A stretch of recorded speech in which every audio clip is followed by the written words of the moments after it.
What's that transition like going from Steph to you with the team? I think it's the same, honestly. I think we're an extension of each other. The message is still the same. We talk about it in the locker room, playing for each other, and getting it done on the defensive end and helping that fuel our offense. But the vibes are good. This is a great arena. They'll be ready to play coming out. I guess it's first time playing Golden State, first time playing the expansion team. Does that give you a little bit more excitement? Oh, for sure. The Chase Center is beautiful. We see Golden State Warriors, and they're great playoff runs here. It's good to be in this building. It's a great time for this franchise, for the Valkyries, and we're looking forward to the environment. We've seen it on TV. They got great fans, and so we're just looking forward to being out here and playing in that. In terms of an expansion team, their 5 wins already eclipsed Yeah. the journey when they were. Has anything surprised you about how this team, from the film that you guys have watched, how this team plays, how they found success, but then also with so many of their players leaving for international, how does that impact game planning for this team? First and foremost, that team plays hard. I've been really impressed with their effort and their connectivity. Timmy had a great quote and said that they're a bunch of 6 players who come in and do their job, and that's exactly what they've done.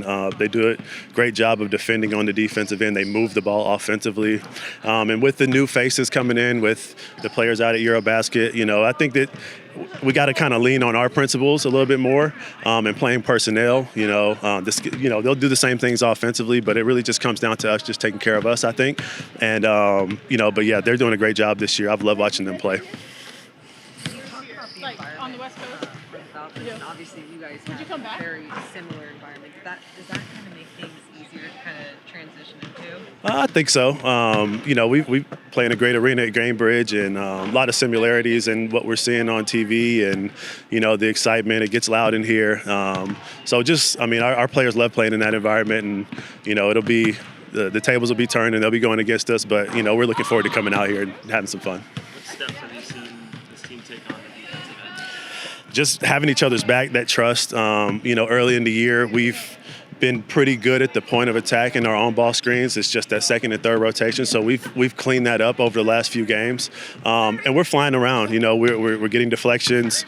We're doing a great job of playing personnel tendencies and forcing teams into the shots we want, and that translates for easy buckets and us in transition. And so we want to continue to do that on the defensive end, make teams uncomfortable.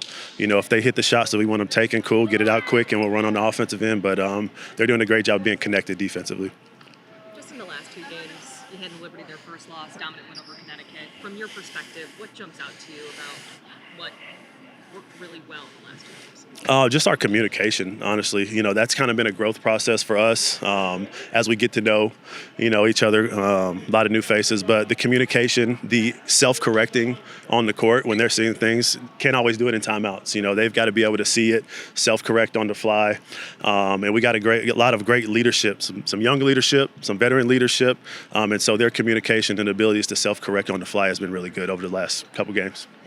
Steph talked on Tuesday about, especially with you guys playing the Commissioner's Cup, you're going to have to manage minutes on this road trip and going forward. Yep. Just how does that come into play tonight? I think you got to kind of feel the game out, as the game goes on, looking for opportunities to get an extra 30 seconds, maybe using time before, those media timeouts to get an extra minute and a half, 2 minutes there of rest. But, we're coming out here to win, and, if things go great and we have opportunities to, kind of shave some minutes off and keep us a little bit rested as we go into this long stretch of games, we'll do it.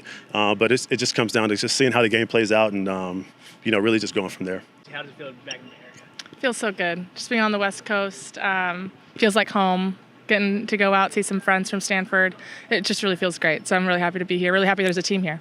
Was there a lesson that you learned from Coach Tara Vanderveer that you still kind of keep with you today? Just preparation. I think she works really hard on getting us prepared when we were there, and she spends a lot of time watching film, breaking things down. So definitely taking that into every game that I play now. Will you have any former teammates, family? Yeah, yeah. Estimate how many people? I gave tickets to 22 people, but a lot of people bought their own, so it'll be a good crowd. Thank you, Leah. What does it mean to, see the W expand and see it kind of in your college town and your hometown? It's huge. It's huge. I mean, there's definitely appetite for women's basketball across the country. So to be able to have a team here, and you see it. I mean, they're selling out games every night almost. So it's just really cool and really special to be in a place close to where I spent 4 really great years. How have you guys just handled the physicality of the last few games? Holy cow. I mean, you see our bruises, you see our scratches, but I mean, we just have to play through it. I think that's part of this game is being able to know how the game is getting called, know how it's getting played, and be able to be the tougher team. And I think, you saw that last time.